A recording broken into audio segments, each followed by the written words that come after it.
सुनो, मैं तुम्हें समाज से भागने को नहीं कह रहा हूँ। मैं तुम्हें लोगों से नफरत करना भी नहीं सिखा रहा हूँ। मैं तुम्हें केवल अपने पास लौटने की बात कर रहा हूँ, क्योंकि जो व्यक्ति हर समय दूसरों के बीच खोया रहता है वह धीरे धीरे खुद से दूर हो जाता है, और जो खुद से दूर हो गया वह जीवन में आगे कैसे बढ़ेगा। अकेले रहो, इस वाक्य को गलत मत समझ लेना। अकेले रहने का अर्थ अकेलापन नहीं है। अकेले रहने का अर्थ है अपने साथ सहज होना। अकेलापन दुख है, अकेलापन अभाव है, लेकिन एकांत समृद्धि है, एकांत पूर्णता है।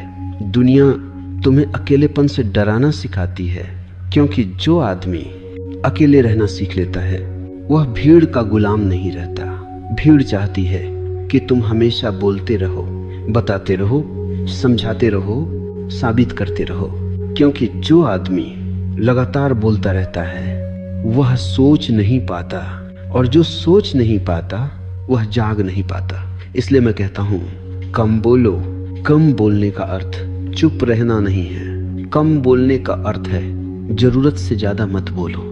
जब तुम ज्यादा बोलते हो तो शब्द तुम्हें चलाने लगते हैं, और जब तुम कम बोलते हो तो तुम शब्दों के मालिक रहते हो। ध्यान से देखो, जिस आदमी को हर बात पर कुछ कहना है वह भीतर से अशांत है। शांत आदमी अपनी उपस्थिति से बोलता है, अशांत आदमी अपने शब्दों से शोर करता है। अब एक गहरी बात सुनो, जीवन में आगे बढ़ने वाले लोग कम बोलते हैं, ज्यादा सुनते हैं, और सबसे ज्यादा देखते हैं। देखना सबसे ऊंची क्रिया है, क्योंकि देखने में अहंकार नहीं होता। जब तुम बोलते हो तो तुम केंद्र में आ जाते हो, जब तुम देखते हो तो सत्य केंद्र में आता है। अब एक दृष्टांत सुनो। एक युवक हमेशा बोलता रहता था, हर सभा में, हर चर्चा में, हर जगह वह अपनी राय देता था। एक दिन वह गुरु के पास गया और बोला, मैं आगे क्यों नहीं बढ़ पा रहा? गुरु ने कहा, क्योंकि तुम हमेशा बाहर बहते रहते हो। गुरु ने उसे 1 सप्ताह मौन में रहने को कहा। पहले दिन वह बेचैन रहा, दूसरे दिन उसने खुद को सुना, तीसरे दिन उसने अपने विचारों को देखा, 7वें दिन उसने कहा, मैं बदल गया हूँ। गुरु मुस्कुराया और बोला, नहीं, तुम मिले हो। अकेले रहो ताकि तुम अपने भीतर उतर सको। कम बोलो ताकि भीतर की आवाज सुनाई दे सके, और जब भीतर की आवाज सुनाई देने लगे तब जीवन में आगे बढ़ना, संघर्ष नहीं रहता, क्योंकि तब तुम किसी और की नकल नहीं करते, तब तुम अपने स्वभाव से चलते हो। याद रखो, दुनिया में आगे बढ़ने वाले भीड़ से नहीं, एकांत से पैदा होते हैं। भीड़ सिर्फ रास्ता देती है, एकांत दिशा देता है। सुनो, अब हम उस जगह पहुंच रहे हैं जहां से अधिकांश लोग पीछे लौट जाते हैं। उस जगह का नाम है डर। तुम कहते हो, मुझे अकेले रहना अच्छा नहीं लगता, लेकिन सच यह नहीं है। सच यह है, तुम्हें अपने साथ रहना अच्छा नहीं लगता। अकेलेपन से कोई नहीं डरता। डर लगता है अपने ही भीतर उठती आवाजों से। जब तुम अकेले होते हो तो कोई नहीं रहता जिससे तुम भाग सको, न दोस्त हो, न मोबाइल, न बातचीत। तब तुम सीधे अपने सामने खड़े होते हो, और मन इस क्षण से सबसे ज्यादा डरता है। मन कहता है, कुछ करो, किसी से बात करो, कहीं चले जाओ, क्योंकि मन जानता है यदि तुम चुपचाप अपने साथ बैठ गए तो उसका राज खुलने लगेगा। अब ध्यान से समझो, मन का अस्तित्व भागने पर टिका है। वह कभी भविष्य में भागता है, कभी स्मृतियों में, कभी लोगों में। अकेलापन मन के लिए सबसे बड़ा खतरा है, क्योंकि अकेलेपन में मन को कोई सहारा नहीं मिलता। इसीलिए मन अकेलेपन को डरावना बना देता है। वह कहता है, तुम उदास हो जाओगे, तुम पागल हो जाओगे, तुम पीछे रह जाओगे। यह सब झूठ है। मैंने हजारों उन लोगों को देखा है जो अकेले नहीं रह पाते वे भीतर से खोखले होते हैं, और जो अकेले रहना सीख लेते हैं उनके भीतर एक शक्ति जागने लगती है।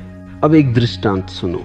एक बच्चा पहली बार अकेले कमरे में सोया, वह डर गया, उसने रोना शुरू किया।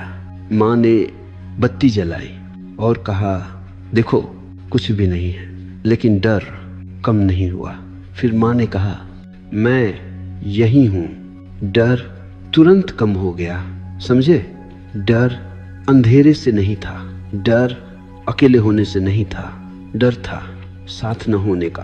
अब बड़ा होकर तुम वही कर रहे हो। तुम चाहते हो कोई हो, कुछ हो, कोई आवाज हो, लेकिन जब तक तुम खुद अपने लिए साथ नहीं बनते तब तक डर बना रहेगा। अकेले रहना सीखा नहीं जाता, अकेले रहना स्वीकार किया जाता है।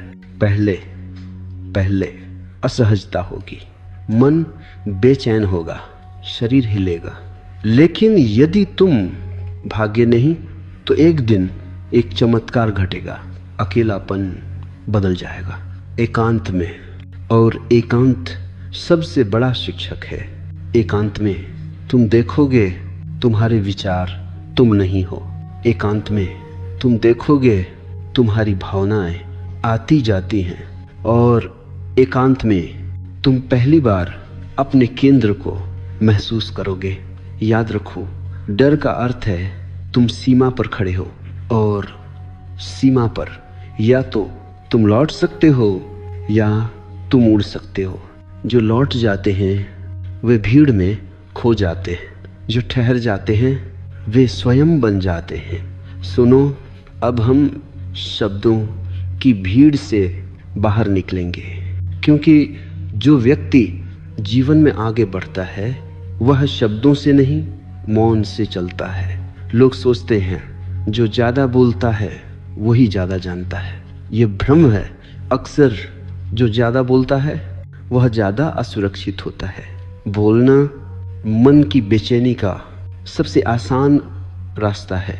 जब भीतर अशांति होती है तो शब्द बाहर बहने लगते हैं। शांत आदमी बोलने से पहले ठहरता है, अशांत आदमी बोलकर ठहरना चाहता है।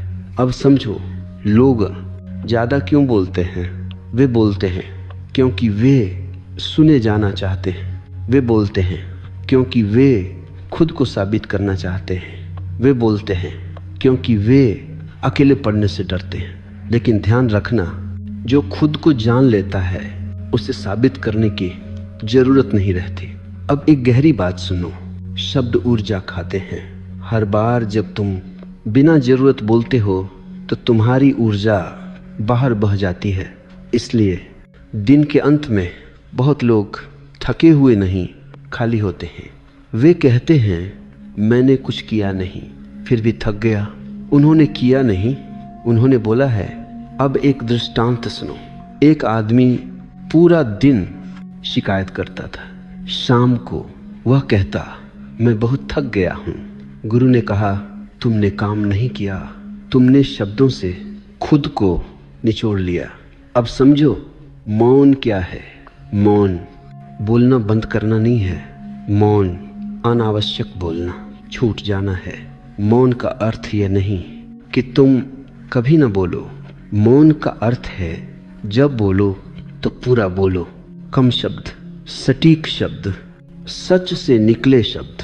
ऐसे शब्द शोर नहीं बनते, वे संकेत बनते हैं। यही कारण है कि बुद्ध, महावीर, लाओ त्से कम बोले। उनके शब्द कम थे लेकिन भारी थे। वे शब्द नहीं थे, वे अनुभव थे। अब समझो कम बोलने से क्या घटता है। पहली बात, तुम ज़्यादा सुनने लगते हो, और सुनना सबसे बड़ी बुद्धिमत्ता है। जो सुन सकता है वह सीख सकता है। दूसरी बात, तुम अपने विचार स्पष्ट देख पाते हो। जब तुम बोलते नहीं तो मन खुलकर सामने आता है, और जो मन को देख लेता है वह मन से बंधा नहीं रहता।